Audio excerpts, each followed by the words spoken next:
Greetings and welcome to yet another episode of the You Talk Show, where we talk, you listen, and we all hopefully learn something and have a good time.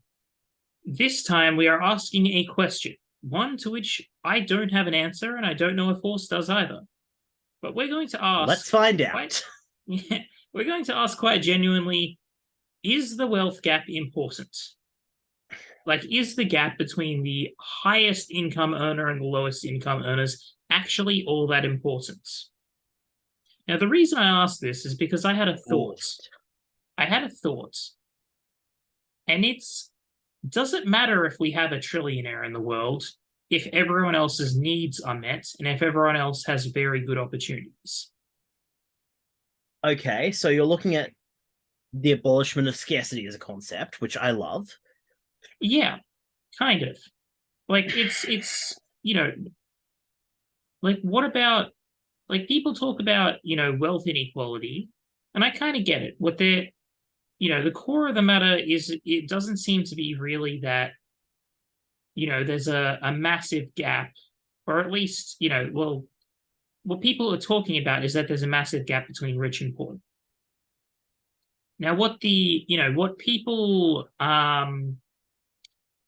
who are sort of part of the more commercialist, corporatist faction of politics, including the party that represents them, the Liberal Party, and well, I would say the Nationals, but And they're the just Labour Liberal Party parties, but and the with hats. Greens and every other goddamn party. Well, I mean,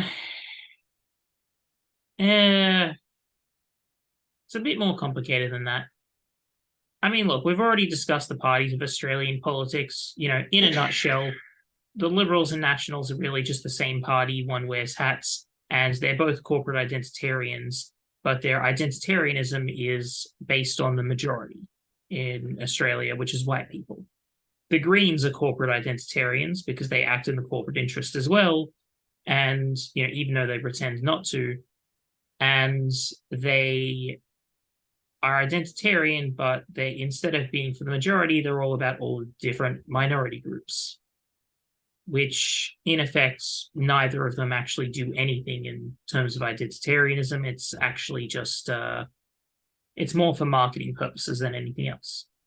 Labour Party is maybe 1/3 humanist and 2/3 corporatist or commercialist. Glowing endorsement For the there. corporate faction. Huh? What was that? Glowing endorsement there.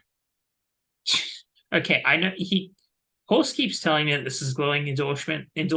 Please put it in the comments whether you think this is an endorsement of the Labour Party, because I'm literally saying that they are twice as much in favor of corporations and the rich in terms of pleasing them and doing things for them. They are twice as much in favor of that as they are in favor of helping people. At least with their actions by volume.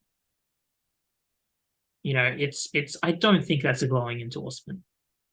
Anyway, but then there's all the minor parties which aren't really worth talking about. So what was the original thing I was saying before you got me distracted with that? The wealth gap between the richest and the poorest. Right. Is it actually important if everyone's needs are met? Yeah. So we keep hearing about wealth inequality, and we hear about the richest versus the poorest. It's terrible. CEOs earning 300 times their employees. Now, if you're arguing not for equality in outcome, but in equity, Equality of opportunity. well, equality of opportunity, but also in equity for one's work, for one's efforts. For example, this is just kind of an idea I've played around with in my head every now and then. But say employees getting a portion of company profits, assuming the company makes profits.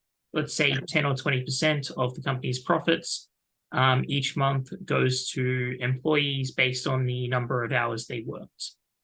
Okay. So that's a sort of a cooperative. Yeah, type like of if we're arrangement talking, where workers have a partial ownership in the success of the firm. yeah, basically, like if we're talking about, everyone getting a stake in what they do, like that makes sense. I can get where they're coming from then.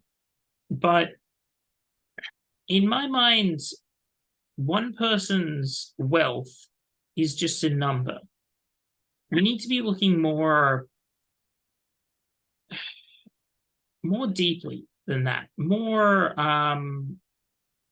what's the word? Not complexly, but more, we need to be looking at more than just that. We need to be looking more broadly. But also in terms of various specifics. One number doesn't really that one number doesn't matter that much, I don't think. Please stop me from saying that the one number just doesn't add up. Well, okay, don't say that. Anyway, so here's the thing. When I think about it, I'm thinking about, let's just take for an example one super rich guy. Let's say he becomes our first trillionaire. My questions are, well, are they paying their taxes? Are they paying their fair share in tax? If yes, Probably not. great. Well, let's just say that they are, just for example's sake. I mean, they probably wouldn't be in our society or, any society in the world right now. I doubt Jeff Bezos pays his fucking tax. But let's just say that, we got a nice trillionaire. A nice trillionaire, okay. Yeah, I know. It's heresy. But if they paid their tax, if they paid their workers, if them and their workers had an equitable arrangement where, they were getting, say, 20% of, company profits split between them based on hours worked each month, would that be a bad thing for them to be a trillionaire if they are doing right by their workers and by the nation by paying their tax? I see what you're getting at here. Yeah, it doesn't matter. But I guess in many cases, there's this fundamental assumption that to be in that position to begin with, you must not be doing the right thing. True. I'm not sure whether that in itself is a flaw in this entire situation. There is that saying, behind every great fortune lies a great crime. I forget who said that, but that is a saying. That is an adage that I've heard. Okay, so let's look less at the apologetic side of this for a moment, because this is what this is turned into. I don't think it matters. Not like that. But you can't look at this in a vacuum. While we have scarcity, we cannot afford to decide that you know what, society can have a trillionaire or two as a treat. There is no. What can you do with $1 trillion of money, right? That you can't do with, say, 5 billion. For the average person, the answer is not much. For most people, $100 million is more than they'll spend in a lifetime. For most people, $1 million would be life-changing. Yeah. Well, not with housing prices these days. Not if you live in Sydney. You can have it all in New South Wales, haven't you heard? In any case, you keep saying that, and I hate it every time you say it. In any case, if there is inequality, it is unethical for any one person to hold so much wealth. If there is scarcity, if there isn't scarcity, then it is unethical for any one person to hold so much disproportionate wealth, because the disproportionate wealth there represents a failure of economic mobility. Money being hoarded doesn't really move around. It doesn't have any use. Okay, because what I was basically wondering was, is it basically like a victimless crime? But that is a good point. That is a good point. If money's not moving around, then it's not helping the economy. But question: if money is, I don't know, is money the same as property? Like, do we treat money the same as property? Because if somebody like, does somebody have to spend their money, or can they just say to? Yes. You know, If can they it's be a not being- dragon? Well, I mean, who are we to say that though? No, Can a we are can they proposing be the a dragon exact and just same sit on thing their that hoard of property? if you are not using property for the betterment of society, if you are not using your property in a way that is productive, if you are holding like 10 houses until the market gets better, you're a drain on society, right? If you are holding on to money that you cannot possibly use in any constructive way, I don't see how it's different. Like, I don't think that the wealth gap itself is important except as a measure of the worst circumstances that people live in. But I do think that it is unethical to have a dragon's hoard of money when that money could be doing good in the community. I'm not saying abolish private property. That's a horrible idea. But I am saying that if you're paying your fair share in taxes past a certain point, that's just a crap ton. But question. But if they're paying their taxes, if they've done, you know, if they're giving their workers an equitable arrangement, and let's just say they do work for their money. I mean, most people who are incredibly rich usually just own shit, and that's how they bring money. And essentially, they're rent seekers. And they can sit on their ass all day and let other people work for their money. But yeah, okay. I guess what I'm saying is that a fair share of taxes past a certain point is effectively nearly all of it anyway. In a proper system of progressive taxation, even a billionaire shouldn't really exist.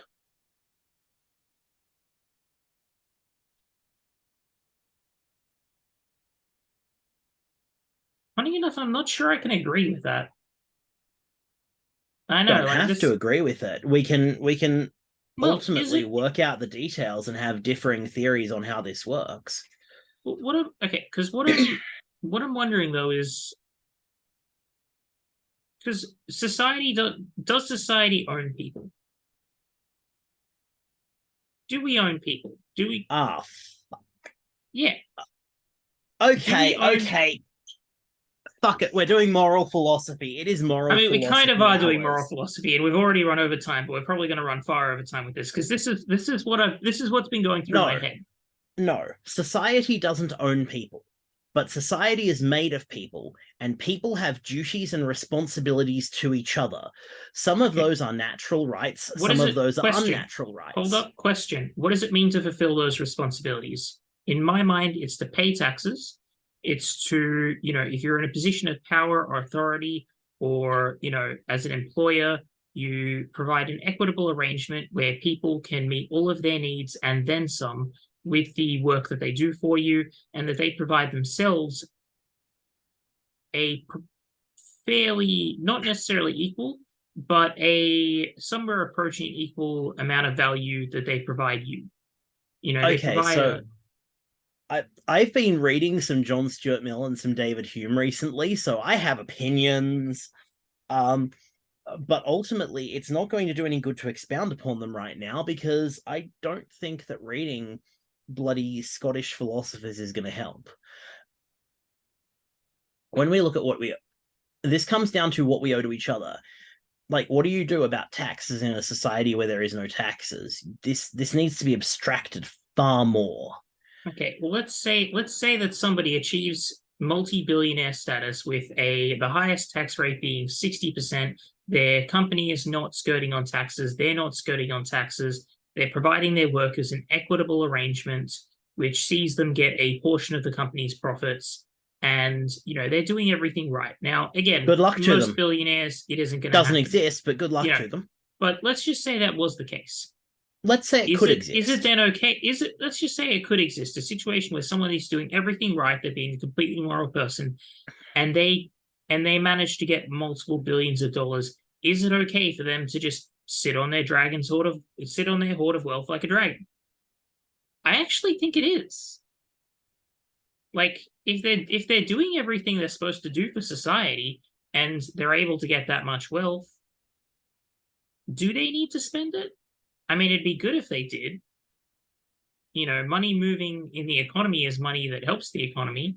But if they don't want to, you know, for them, it's kind of like a video game high score. They see that money tick upwards, and that's what makes them happy. I've seen As a long post on as- the internet recently suggesting that past a certain point, say $1 billion, you should just get a gold trophy that says "Congratulations, you won capitalism." I've seen that actually. Yeah, that's Like, not if a we're bad going, idea. That's not a I bad don't. idea. What, you know what? I've got a better idea. Instead of instead of a trophy, what about a solid gold statue? And we have like the Hall of Billionaires, and it's like a tourist, and you could get your own statue of yourself in whatever pose you like, with whatever details you want. Statue of yourself, solid gold, in that hall, and you get like a plaque even. Okay. Like, past Okay. and that's in personal wealth. So in personal wealth, $1 billion, maybe even adjusted for inflation. Yeah, but But like, the thing let's is, say that we're not talking about liquid assets, right? If you have $1 billion that you can right now turn into cash, you have too much. I mean, quite frankly, spending that much in one go would destabilize most nations' economies. But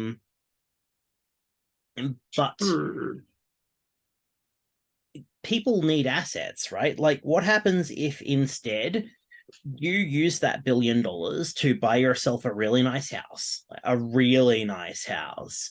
It's such a big like house. a 20, You have to employ like people to take are care we of talking it. like a 20-acre area, and then it's like basically a massive palace that takes Yeah, up like yeah. a quarter of But what it, I'm sort of pointing out and is that just if you like do you that, need, you are yeah, employing house staff, you are employing builders, you're employing maintenance staff, you're employing contractors to keep your electrics from catching fire.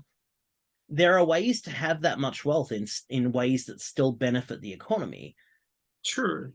It's just, if you can immediately discharge it into cash, it's too much. Like, there are ways to have obscene amounts of wealth that aren't inherently completely stupid. But I don't think being a trillionaire is compatible with them.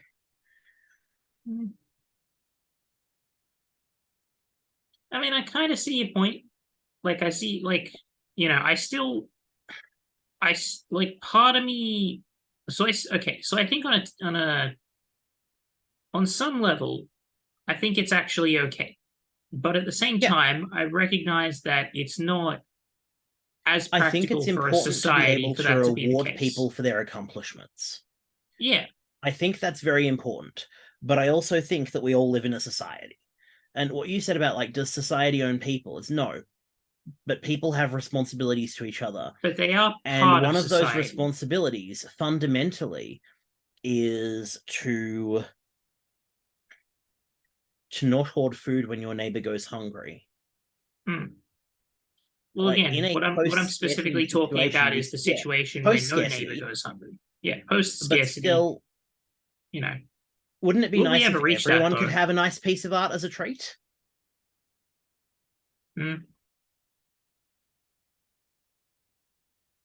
Yeah,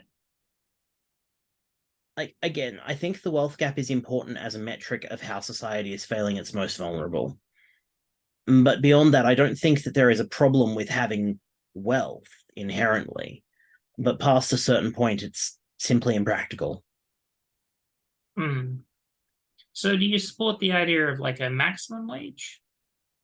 Like, basically Maximum wage. basically a tax rate that, like, once you get to something like, you know, at a personal level, like 500 million, No. or whatever it is, like, or it's per year. I think it was something, because they Yeah, had it a in the maximum US a ages maximum ago. It was like yearly income. 90%.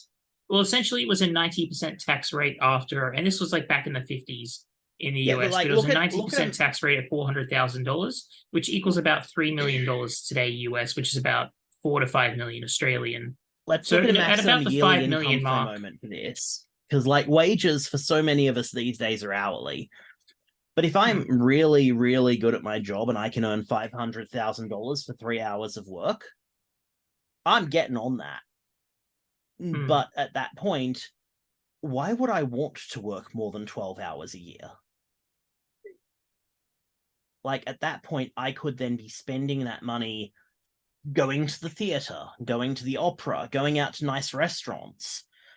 I could become a patron of the arts. I could hire someone What to if you compose like your music. work though? What if you like your work though? You know, what if that's what makes you Then happy? in Is that basically case, earning money through your work. most of my wages are going to taxes in that case, and that is right and just. Okay, Because so not what do you? everyone has the privilege of having work that is obscenely enriching and enjoyable. Yeah. Okay, so you think maybe so because I actually agree that we need like a new tax bracket for like massive wealth or massive incomes. Tina Reinhardt. Some yeah, well, I mean, look, I think that like, you know, what's our top one's what, 47% right now? I'm not familiar off the top of my head. I think it's 47% after or 43 cents on the dollar after 180,000. But you know, once it gets to once it gets to like 500,000, I think add around, 10% onto that. And then once it gets to like 2 million, add another 10%. And then once it gets to like 5 million, add another 10%. I think it like by the time you get to like a personal income of like 5 million, I think, quite a high tax rate does make sense. Something like around 65, 70%. Yep. But that being said, if at that tax rate, somebody ends up becoming, a multi-billionaire. Obscenely wealthy. Yeah, I think that's kind of fair. I mean, they're contributing a lot of taxes. In which case, a lot of that money is staying in circulation in society so long as taxes are used justly. Yeah. So basically, I think the answer to is the wealth gap important is not really by answering the question, but rather by saying it's okay to have obscenely wealthy people as long as a greater portion of the money or income that they are generating stays in circulation or goes to taxes, therefore also staying in circulation. Because that solves society's problem with it. And also, as long as they're being fair to their employees, providing them an equitable arrangement. A lot of if here, but I can get behind it. Yeah. So basically, as long as they're not being it's fine. Basically, Please the answer. Bleep that. All right, fine. I'll bleep it. Bloody creating work for me in post production. Anyway, but basically, as long as they're not being a bleep, then